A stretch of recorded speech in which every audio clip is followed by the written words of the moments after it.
Sialan gue kerjain. Ukuy, monyet. Nah, oke guys, nih sekarang masih hangat banget nih kasus si FS yang membunuh Brigadir J itu masih marak beredar di media, dan yang lagi hangat-hangatnya adalah di sini ada faktor anak yang diberitakan bisa ataupun pada akhirnya si anak ini ngebantu lah ya seorang istri si FS itu untuk tidak masuk dalam penjara menurut media. Nah, di saat hangat-hangatnya berita ini juga disandingkan dengan seorang ibu di daerah lain yang juga punya kasus dan akhirnya di penjara dan dia punya anak yang konon kabar ya kata di media juga di penjara sama anak-anaknya mungkin dibawa kali ya karena masih menyusui. Nah, tapi overall kita coba menyoroti seorang anak sejak kecil sudah mendapat pengalaman yang buat kita itu besar banget. Tapi ada nggak sih dampaknya ke depan buat si anak itu karena peristiwa yang terjadi di lingkungan keluarga, terutama si orang tuanya. Nah, jangan lupa ada like, comment, subscribe, dan share channel YouTube kita Fenomena karena kita akan terus ngebacot cerita tentang histori, sejarah, tokoh, dan juga yang lagi hangat-hangat nih diberitakan. Dan tetap berbacot. Berbicara masalah yang lagi hangat kan juga sampai sekarang kasus FS juga masih hangat banget dan kali ini lebih lebih mengkerucut lah karena kasusnya juga semakin mengkerucut, tetapi ada faktor lebih mendetail lagi yaitu anak di sini nih, dimana diberitakan memang pada akhirnya istri si FS ini tidak dipenjara karena memiliki anak, ya kan? Nah, di sini kita lihat, coba kaitin nih sama fenomena kasus-kasus juga ataupun dampak anak ketika sejak kecil sudah menerima pengalaman yang luar biasa menurut kayak di kasus FS ini. Nah, kita juga ada nih guys salah satu fenomena ataupun kita kaitin sama film Split 2016, di mana film Split ini trailernya itu seorang tokoh Kevin yang memiliki banyak kepribadian ganda. Karena apa? Karena faktor kecilnya disiksa sama orang tuanya, terutama ibunya guys. Alhasil dia didiagnosa memiliki 23 kepribadian ganda. Dan hubungannya apa dan trailer bagaimana? Coba dicek guys di sini. Cerot.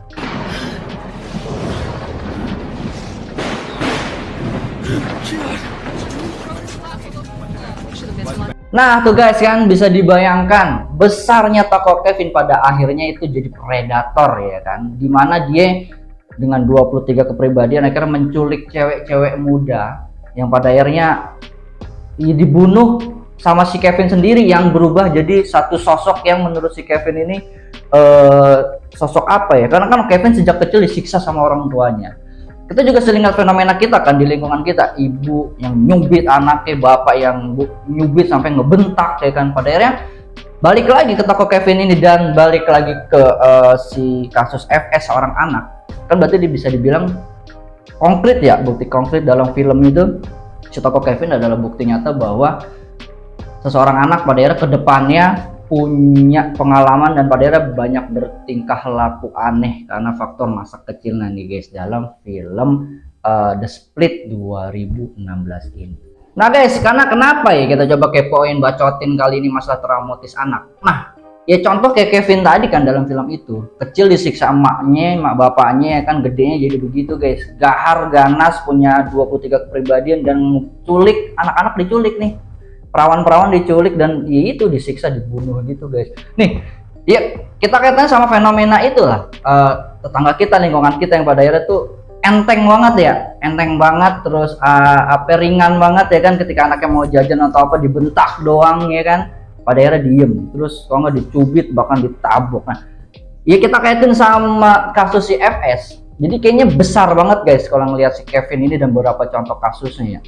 Karena gini, kita juga banyak dapat dari beberapa media yang pada akhirnya ada informasi terkait bahaya membesarkan anak dengan cara ataupun menyikapi seorang anak dengan cara memarahi, menyubit, menabok atau sebagainya. Karena gini, di hellosehat.com, apa saja bahaya bila terlalu sering membentak anak?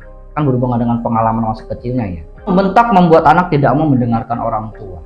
Nih buat anak-anak orang tua ya yang pada akhirnya si anak-anaknya kagak denger omongan ente nih, ya bisa aja karena ada faktor ini. Karena menurut hellosehat.com, membentak anak membuat anak tidak mau mendengarkan orang tua. Karena gini, jika berpikir membentak bikin anak lebih patuh dan mau mendengarkan ucapan orang tua, anggapan ini salah guys. Justru salah satu akibat yang mungkin terjadi saat anak sering dibentak, anak jadi tidak mau menuruti nasihat orang tua karena pusing kali ya dengerin bacotan dia itu, rewel, bisik banget ya kan ya logikanya. Nah, saat membentak, orang tua sebenarnya sedang mengaktifkan bagian pada otak anak yang memiliki fungsi pertahanan dan perlawanan. Berarti lagi ente ngebentak nih, ini di bagian otak anak nih, berarti lagi ini didengerin nih, aktif di sini nih. Aktif apa? Cara pertahanan dan perlawanannya nih. Saat itu ia akan ketakutan melawan orang tua atau justru kabur. Ini bisa mengganggu perkembangan anak katanya. Ya kan sekarang bayangin aja ya kan, anak cuma gerak dikit, ngapain dikit dibentak, diomelin, ya pasti kan, ya kan anak pada akhirnya kita mau anak lebih besar lebih baik, lebih besar lebih buruk kan orang tuanya. Nah pada akhirnya ini nih guys, ada jalur-jalur apa ya di bagian pemikiran atau otaknya, ternyata kita ngarahin dia, marahin dia, ngebentak dia.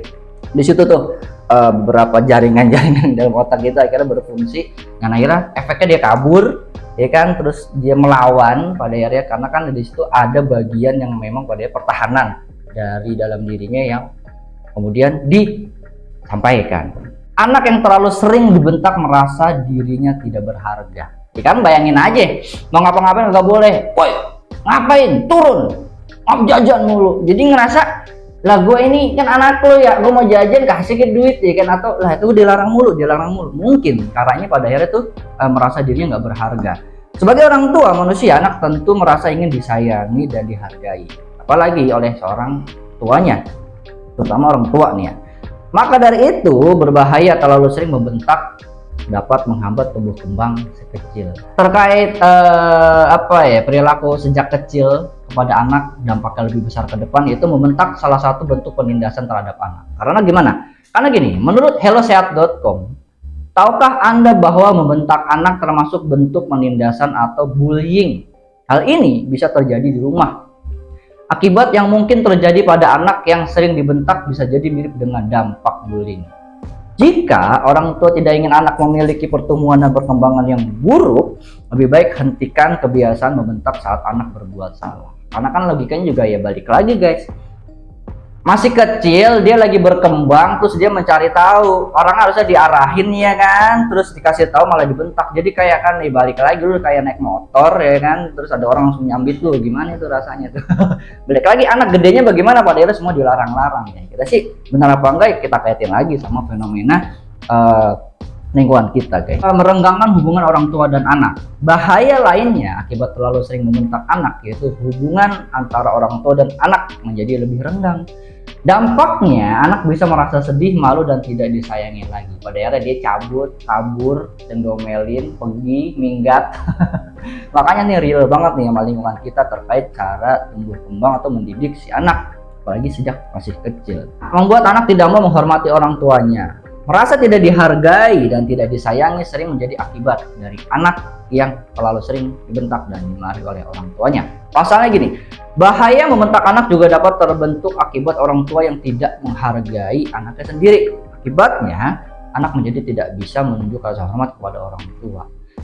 Dibalik lagi dia nggak dihargain ya, secara anak kecil yang nggak tahu apa-apa, polos, masih lugu, kayak kalau kata orang tua nih, kertas kosong yang diisi, ya lu bisa ngomong begitu, ya kan berarti kan ya balik lagi, baik lagi karena ya lu yang ngedidik, lu yang pada akhirnya merasakan akibatnya. Dan ini guys, 5 faktor bahaya membentak anak dan cara mencegahnya. Berarti kan di sini apa ya, kita kaitan lagi sama kasus CFS. Memang pada CFS tuh tindakan membentak tidak ada, tapi kan di sini ada faktor bagaimana jika pada akhirnya si anak ini ditinggalkan sama ibu bapaknya. Iya kan, kalau dia di penjara dan dia dibesarkan oleh ya mungkin saudaranya, baby sisternya, kan kita juga nggak tahu, ya kan?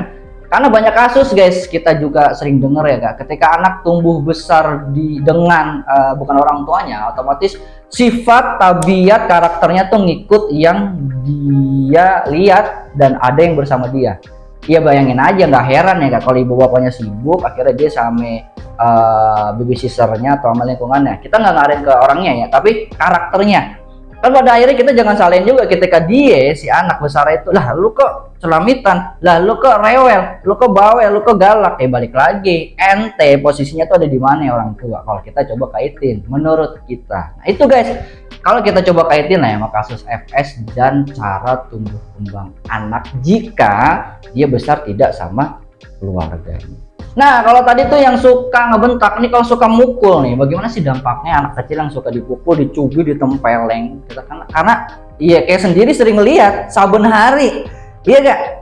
Setiap momen yang itu tetangga itu di mana ya kan lagi lewat tiba-tiba dipukul gitu aja, dicubit. Memang sih itu anak kita diem, dampaknya bagaimana kita coba cek. Orang tua yang suka memukul dan mencubit membuat anak agresif. Wow.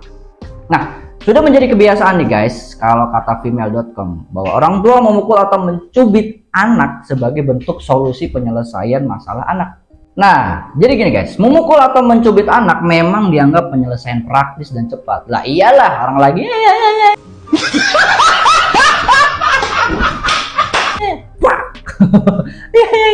Cubit. Emang dia diem sih pada akhirnya. Kan secara logika berarti kan ada sarafnya ataupun secara perkembangannya ada yang memang pada akhirnya ditekan ataupun dihambat. Nah guys, kayak gitu aja nih bacotan kita kali ini terkait kasus FS dan tumbuh kembang si anak, yang ternyata di sini faktor orang tua, faktor lingkungan, dan dampak besar banget ketika si anak punya pengalaman memprihatinkan, buruk, pengalaman besar sejak kecil untuk masa depan.